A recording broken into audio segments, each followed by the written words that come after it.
पाठ 4 परीक्षा।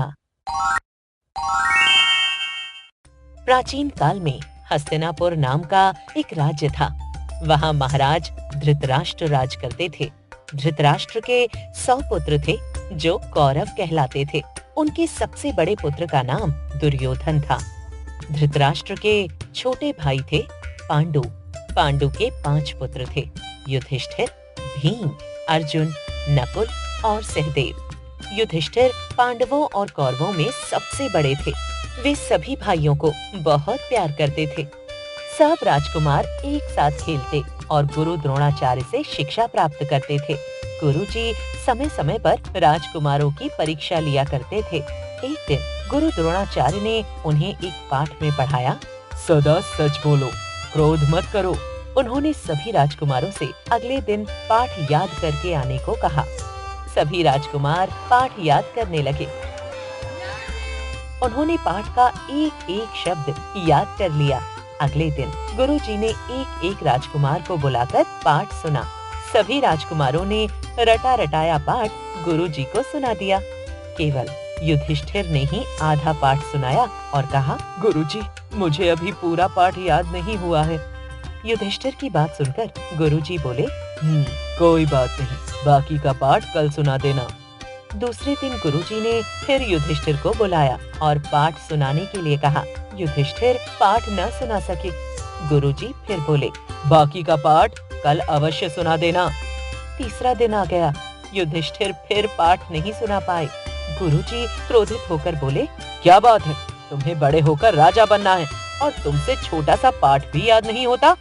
युधिष्ठिर ने उत्तर दिया, गुरुजी, आपने ही तो पढ़ाया था कि क्रोध मत करो। मैंने बहुत प्रयत्न किया, किंतु अब भी मुझे क्रोध आ ही जाता है। इसलिए मैं यह कैसे कह सकता हूँ कि मुझे पाठ याद हो गया है?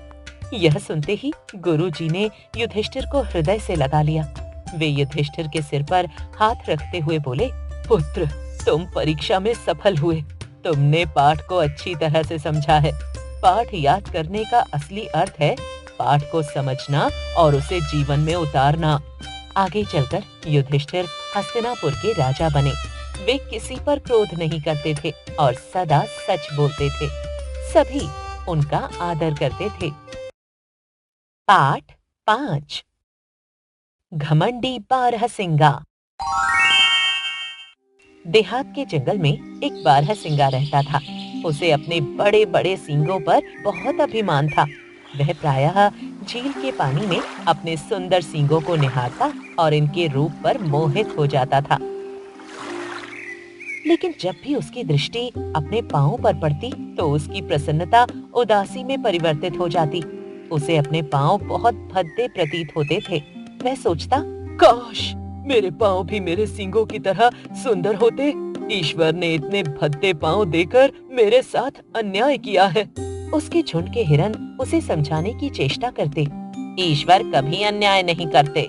वे जो भी करते हैं अच्छे के लिए करते हैं। किंतु बारहसिंगे पर अपने साथियों की बातों का कोई प्रभाव नहीं होता। एक दिन जब बारहसिंगा झील में अपने सुंदर सींगों को निहार रहा था तो उसे शेर की दहाड़ सुनाई दी।